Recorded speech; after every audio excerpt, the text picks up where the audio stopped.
Mais avez-vous déjà été victime d'une réalité sociale dans votre entourage ou dans votre vie quotidienne? Vraiment vécu ces réalités-là, mais dans mon entourage, on ne peut pas le nier.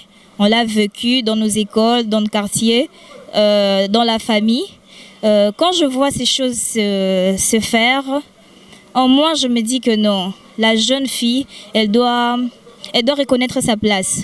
Elle ne doit pas se laisser faire sur de certaines réalités qui la coincent, qui ne la donnent pas la possibilité de se faire valoir dans la société. Je connais une amie dans une école, dans un lycée, où le professeur est en train de les enseigner à devenir de grandes personnalités demain.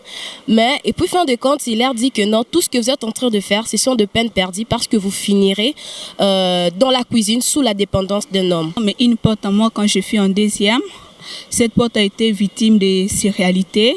Elle était la seule à faire tous les travaux ménagers de la maison.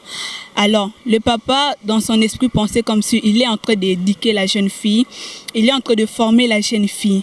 Mais au contraire, il est en train de traumatiser la jeune fille. Certes que la jeune fille doit connaître les travaux ménagers, certes que la jeune fille doit connaître à préparer, mais que ça peut être un traumatisme que tu dois forcer à la jeune fille, que tu dois être donc degré ou de force, tu dois connaître les travaux ménagers. Oui, nous sommes là, nous connaissons les travaux ménagers, nous connaissons préparer, mais nos parents ne nous forcent pas. Maintenant, comment tu dois forcer une jeune fille au point de les traumatiser?